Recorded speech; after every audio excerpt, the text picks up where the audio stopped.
ভোলার বোরহানউদ্দিন উপজেলার সাতরা ইউনিয়নের তেতুলিয়া নদীর বেড়িবাঁধ সংলগ্ন দরুন খালের উপর নির্মিত আয়রন স্ট্রাকচার ব্রিজটি ভেঙে যাওয়ায় যোগাযোগ বিচ্ছিন্ন সাতরা, গোবিন্দপুর ও দরুন গ্রামের বাসিন্দাদের। এতে চরম দুর্ভোগে পড়েছে স্কুল, কলেজ, পড়ুয়া শিক্ষার্থী সহ ওই এলাকার বসবাসকারী কয়েক হাজার পরিবার।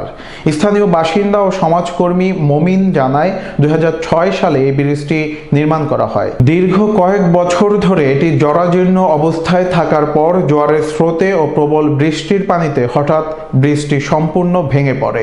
ব্রিজটি ভেঙে পড়ার কারণে সাতরা, গোবিন্দপুর ও দরুন এই তিনটি গ্রামে বসবাসকারী কয়েক হাজার পরিবার চরম দুর্ভোগে পড়েছে।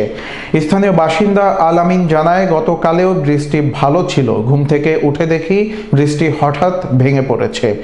সরেজমিন ঘটনাস্থলে গিয়ে দেখা যায়, ব্রিজটির পাশে বসবাসকারী শিউলির বাড়িতে তার মেয়ের বিয়ের আয়োজন করা হয়েছে।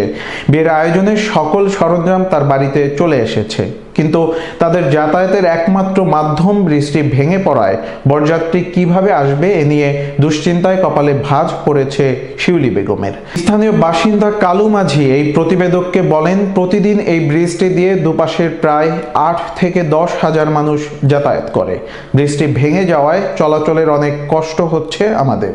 চলাচলের জন্য ব্রিজটির জরুরি প্রয়োজন। ব্রিজটি দ্রুত করার জন্য অনুরোধ করছি।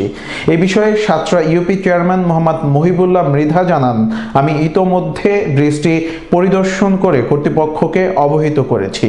ব্রিজটি নতুন করে নির্মাণ করার অনুরোধ করেছি।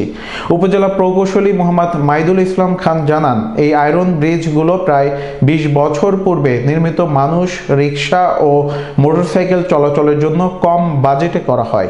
এই ব্রিজগুলো মেরামত ও নতুন করে করা হয় না, তবে নতুন করে বেশি বাজেটে ব্রিজ নির্মাণ করা। এই ব্রিজটির বিষয়ে স্থানীয় এমপি মহোদয়ের সাথে আলোচনা করে দ্রুত সময়ের মধ্যে সিদ্ধান্ত নেওয়া হবে।